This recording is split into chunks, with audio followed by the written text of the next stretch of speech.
Bismillah, the question is, how do we know that the Prophet ﷺ did not fabricate Islam to get women? Honestly, the questioner, I believe, needs to read the biography of the Prophet ﷺ in even a cursory detail, because the question would not emanate from somebody who studies the biography of our Prophet ﷺ. Firstly, to be very honest, there must be much easier ways of getting women than what he had to do. Think about it. I mean, seriously. For 23 years just to get women. Secondly, what are you saying that the Prophet ﷺ wanted women? Well, his whole lifestyle is against that. For his youth, throughout his young days, and when the sexuality of a man is at its peak, our Prophet ﷺ lived a chaste, a modest life. He never touched a woman in his life. When everybody was out fornicating and drinking, we know from our sources, and the people of Mecca who opposed him knew this, that he lived a decent, dignified life.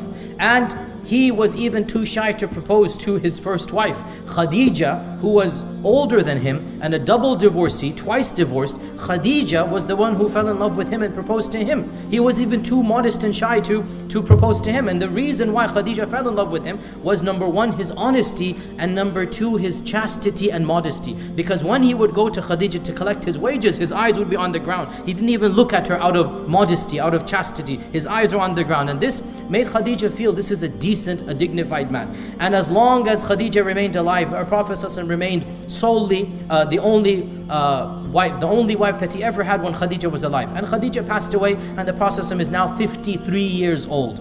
Then he ﷺ begins to marry other women, and each one of these women, they are not the most beautiful or the most gorgeous or whatnot. Every one of them, there is a legitimate reason that one of them is the daughter of the captured chieftain, and by marrying her, all of the tribe is freed. Over 700 people, and that is Juwayriya bint al-Harith. Juwayriya bint al-Harith, when he married Juwayriya, and she was the daughter of the chieftain of the Banu Haritha tribe, the entire tribe was freed, because they said, how can we have the in-laws of the Prophet ﷺ as our prisoners of war? So they released the whole tribe. Also, he married the daughters of Abu Bakr and Umar to solidify the bonds with them. He gave his own daughters to Uthman and Ali, so on and so forth.